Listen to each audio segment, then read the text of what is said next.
মহেরা জমিদার বাড়ির কিচজনটা যেন এক টুকরো রঙিন স্বপ্ন। ইতিহাসের মাঝে এমন একটা মজার খেলায় ভরা জায়গা দেখে সত্যি অবাক হলাম। বাচ্চাদের চোখে মুখে শুধু বিস্ময় আর আনন্দ।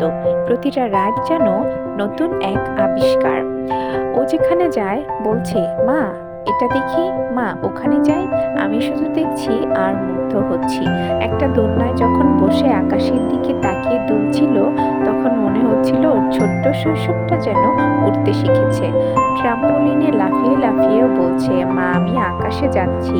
ওই ছোট ছোট কথাগুলো, ছোট্ট ছোট্ট মুহূর্ত স্মৃতির পাতায় চিরকাল রয়ে যাবে।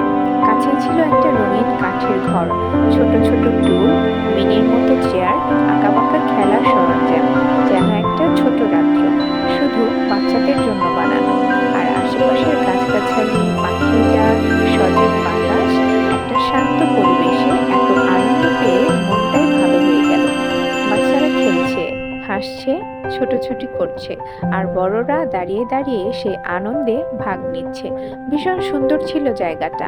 পরিচ্ছন্নতা, নিরাপত্তা আর সাজসজ্জা সবকিছুই এত গোছানো যে বারবার যেতে ইচ্ছে করে। সত্যি বলি, মহেরা জমিদার বাড়ি শুধু ইতিহাস নয়, এখানে আছে হাসির স্মৃতি, পারিবারিক বন্ডিং আর শিশুদের জন্য চিরস্মরণীয় আনন্দ। যারা এখনো যাননি তাদের জন্য বলবো, ছোট শিশুকে নিয়ে ঘুরতে যাওয়ার জন্য এটা একদম পারফেক্ট জায়গা। আজকের দিনটা শুধু একটা ভ্রমণ নয়, এটি ছিল আমাদের মা সন্তানের একটা মিষ্টি অধ্যায়।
আমার এই ছোট্ট পেজটিকে আপনারা সবাই লাইক, কমেন্ট অ্যান্ড শেয়ার করে পাশে থাকবেন। আল্লাহ হাফেজ।